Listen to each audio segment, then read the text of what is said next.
ರಾಗಿ ದೋಸೆ ಮಾಡಲಿಕ್ಕೆ ಬೇಕಾಗುವ ಪದಾರ್ಥ ನೋಡೋಣ ಬನ್ನಿ ಬಂಧುಗಳೇ.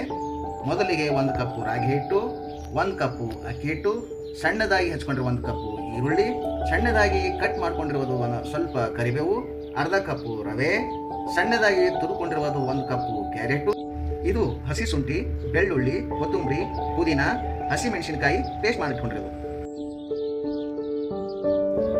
ಬನ್ನಿ ಬಂಧುಗಳೇ, ಮಾಡುವುದನ್ನು ಹೇಗೆ ಎಂಬುದನ್ನು ನೋಡೋಣ. ರಾಗಿ ಹಿಟ್ಟು, ಅಕ್ಕಿ ಹಿಟ್ಟು, ಕರಿಬೇವು, ಈರುಳ್ಳಿ, ಕ್ಯಾರೆಟು, ರವೆ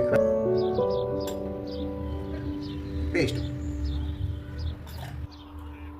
1 ಕಪ್ಪು ನೀರು. ಇದನ್ನು ನಾವೀಗ ಚೆನ್ನಾಗಿ ಕಲಿಸ್ಕೊಂಡ್ಬಿಡೋಣ.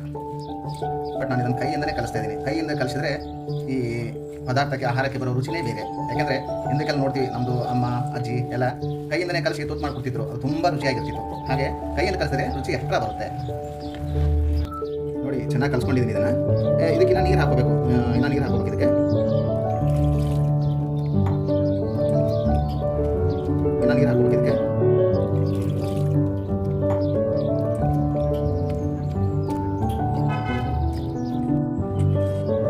ನೋಡಿ, ಇದು ಇವಾಗ ಚೆನ್ನಾಗಿ ಒಂದು ಹದಕ್ಕೆ ಬಂದಿದೆ. ಇವಾಗ ಇದು ಕೊನೆಯದಾಗಿ 1 ಸ್ಪೂನ್ ಅಡಿಗೆ ಉಪ್ಪು ಸೇರಿಸ್ತಾ ಇದ್ದೀನಿ.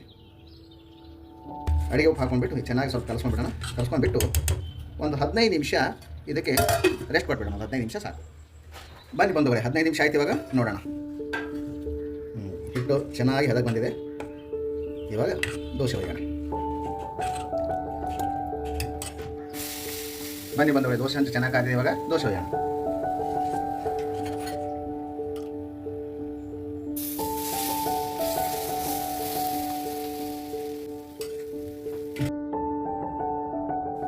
ಸ್ವಲ್ಪ ಎಣ್ಣೆ ಹಾಕ್ತಾ ಇದ್ದೀನಿ ಮೇಲ್ಗಡೆ. ಒಂದು 15 ಸೆಕೆಂಡ್ ಇದನ್ನು ಮುಚ್ಚಿಡೋಣ. ಹಬೆಯಲ್ಲೇ ಬೇಯಬೇಕು ಸ್ವಲ್ಪ.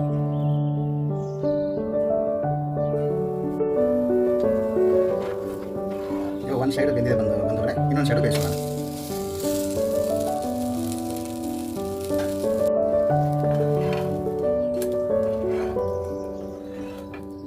ಗರಿ ಗರಿಯಾದಂತಹ ಟೇಸ್ಟಿ ಮತ್ತು ಕ್ರಿಸ್ಟಿ ರಾಗಿ ದೋಸೆ ರೆಡಿ.